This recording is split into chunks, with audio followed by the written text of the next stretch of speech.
Andito tayo ngayon sa birth office. Kasama natin si Ma'am Regina. Hi! Ayan, kasi meron akong segment sa Facebook na isang tanong, isang sagot. At pag nasagot mo yung aking tanong, meron kang sinantulan with love. Papatingin ko kaya. Ayan. Ang sinantulan. Then, napakadali lang. Kasi since ang birth, tatanungin ko, ano ang function ninyo? At paano kung may mga emergency, saan pwedeng tumawag?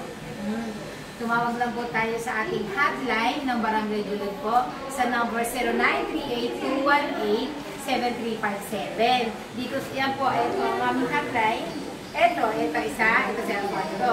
And minsan po tumatawag sa akin, minsan dito sa hotline. Kasi minsan hindi nila ma-reach ito po minsan kasi minsan naloloko po. At yun po, ang gawain po ng ating hotline ng barangay po ay kung may tumawag po sa emergency, sila po ay aming i-rescue. Dadalhin sa hospital na gusto nilang inire-request na dalhin ang kanilang mga pasyente. Yun lang po. Okay. Paano po yung mga cases na may pasyente na kunyari, nasa NDH, ngayon gusto nilang ilipat sa ibang hospital? Pwede ba yan na kukuhain niyo basta-basta at ililipat sa, kunyari sa ISAB? Pwede ba nilang, ililipat niyo agad yung hospital from NDH to ISAB? No ma, ito ako gawad. Kailangan po may referral ng NDH or PGH, kahit anong hospital, basta kailangan po may referral from doctor na dalhin po sa ni-refer nilang hospital bago po namin ikuhanin yung pasyente.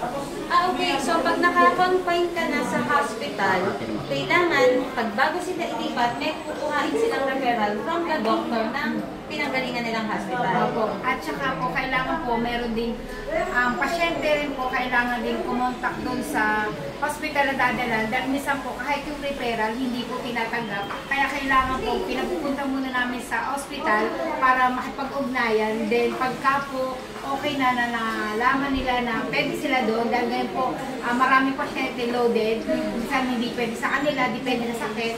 Kaya ang ginagawa po na, pinapupunta muna namin kahit may referral na. Then, madali lang po i-transfer ng barangay ang mga pasyente. Madali lang po nilang namin itakbo ba ang basta may referral.